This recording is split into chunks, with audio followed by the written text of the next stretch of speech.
이 책은 추나추동이라는 종합 문예 개간지예요. 봄, 여름, 가을, 겨울에 한 권씩 나오는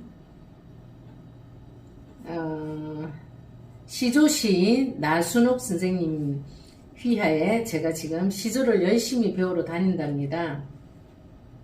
그 나순옥 선생님께서 혹시 아끼는 수필 한 점 있으면 여기에 지금 원고 청탁이 들어온 게 있는데 한번 실어보지 않겠느냐 해서 저야 뭐 넙죽 달리 제가 다른 곳에 문학회 활동을 하는 곳이 전혀 없거든요. 진천문학회 외에는 너무나 감사드리고요. 선생님 시조도 내수가 실려 있어요. 나순옥 선생님 시 한번 읊어볼게요. 나순옥. 이 나순옥 선생님께서는 저에게 시조를 가르치고 계시는 분인데요. 나순옥 선생님께서는 1993년도 12월 중앙일보 신인문학상에 당선을 하셨고요. 그리고 이듬해 94년 1월에는 또 조선일보 신춘문예 시조 당선이 되셨어요. 작품집에는 바람의 지문 외 5권이 5권이 있고요. 동시조집 해님이 감기 걸려서 하는 동시조집도 있답니다. 시조하면 보통 굉장히 이렇게 어른들만 향유하는 그런 문학으로 알고 계시기가 쉽죠. 저도 제 인식에는 그렇게 돼 있는데 동시조집이에요. 해님이 감기 걸려서 여기에 4편이 실렸어요. 6월 그러니까 지금 6월달이잖아요. 6월로라는 제목과 그럼 그렇지 그게 뭐 대수라고 적당한 기울기도 6월로 나순옥 시조 이거 시나 시조 읊기가 쉽지 않아요. 만만치 않아요. 제가 한번 도전했다가 포기했는데요. 느낌이 잘 안 오시죠? 보는 것보다. 6월로 아카시꽃 흔드는 요령 그날의 기억 깨우면 망초 찔레 쪽 동백 산딸나무도 소복 단장 바람끈 휘감아 잡고 6월로 가고 있다. 그럼 그렇지 나순옥 가슴 속에 타는 불길 꾸역꾸역 품고서 바람의 손길 따라 뻗어가던 줄장미들 어쩌나 어느 쪽이든가 서로 몰라 묻고 있다. 그게 뭐 대수라고 나순옥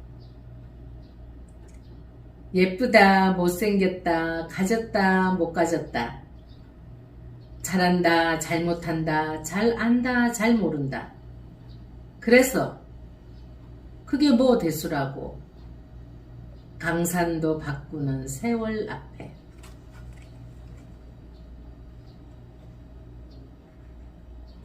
적당한 기울기 이게 기울기도 적당한 기울기도 나순옥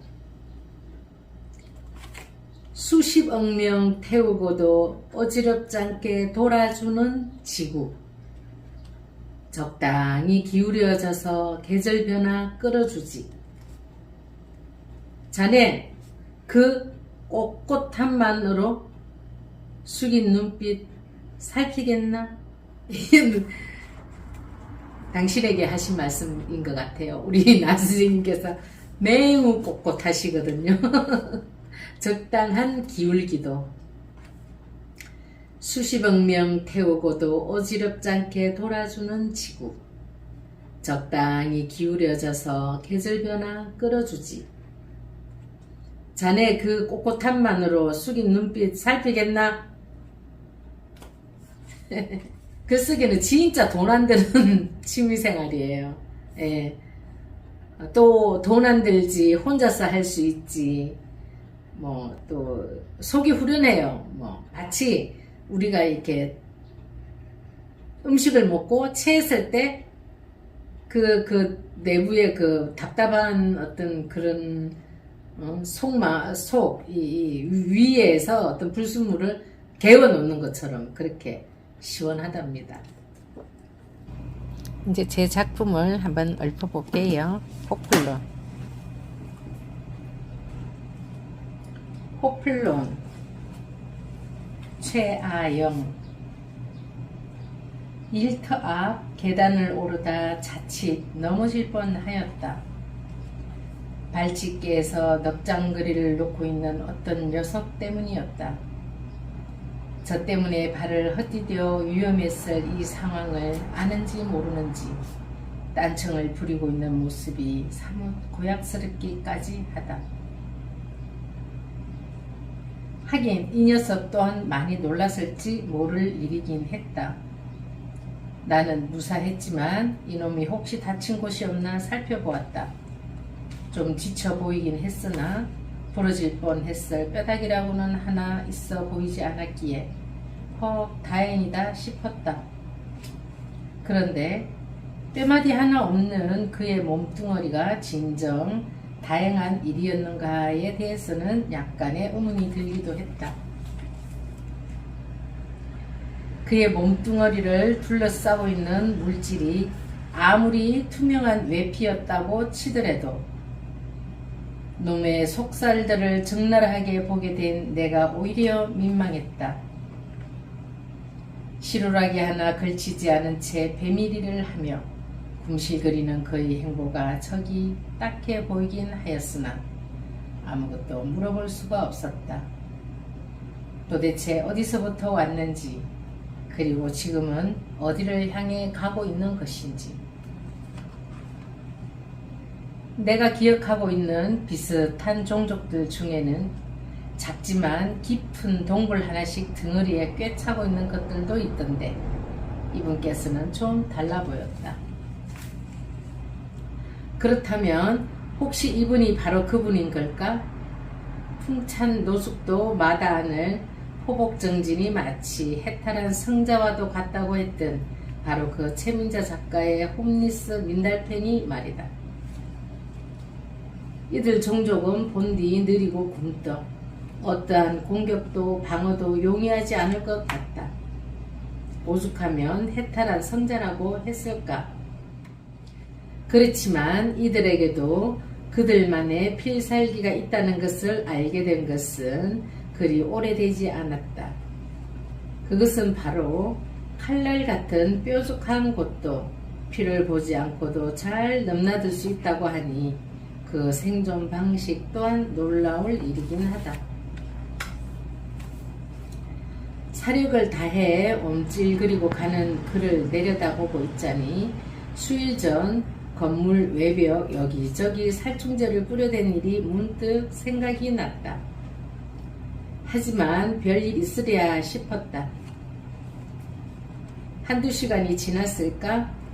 새삼 그의 생사가 궁금해졌다. 다행히 제 갈 길을 잘 간 모양이었다. 바닥에 남아있는 지르르한 번득이는 그 족적을 멍하니 바라다 보았다. 한 시절 달고 살았던 내 눈물줄기가 연상되었다. 민달팽이처럼 나 또한 홈리스였던 적이 있었다. 아무리 선한 동기로 온정을 베풀었다 하더라도 상대를 잘못 선택하여 베풀면 오히려 나락으로 떨어지고 마는 세상사의 이치를 미처 깨닫지 못한 결과였다. 하여 지켜오던 많은 소중한 것들을 잃어야 했다. 이렇게 누구라도 벼랑 끝에 내몰린 산터에서 신락 같은 자존감마저 상실하지 않을 용기와 배짱을 가졌다면 그는 천생 도인이었거나 그리 되겠다고 굳게 마음먹은 사람이었으리라. 세상에는 여전히 수많은 홈리스들이 존재할 것이다. 집이 없다는 말이 내게는 어쩐지 영원히 머물 공간이 없다는 말로도 들린다. 하지만 아무리 홈리스일지라도 한 줄기 바람을 막아줄 그들만의 방패 하나쯤은 다 지니고 있지 않았을까. 호플론과 같은 그런 보호장치 같은 거 말이다. 호플론의 위력은 천하의 초강국 페르시아 크리스세스조차도 두려워했다고 전한다. 상대국이었던 스파르타 용병들이 2.5m나 되는 긴 창과 단검으로 무장을 한 것은 기본이었지만 전투력의 핵심은 지름이 1m나 되는 호플론이었다. 호플론이 있었기에 맹렬하게 돌진할 수 있었으니 상대가 두려워할 만도 했을 것이다. 하늘이 시커멀 정도로 마구 쏟아지는 적진에 화살비로 수많은 용병들을 보호해 주었던 호플론이 아니었던가. 생뚱맞게도 나는 안전장치 하나 없는 홈리스 민달팽이를 보면서 환란을 겪었던 과거의 내 삶들을 떠올려야만 했다. 꽤 긴 시간 한듣잠을 잘 수밖에 없었던 위험한 삶을 꿋꿋하게 지켜주었던 것은 전지전능하신 하느님도 대자대비 부처님도 아니었다. 바로 이 호플론이었다. 내 마음속 든든한 호플론. 그것은 진리에 대한 나의 믿음이었다.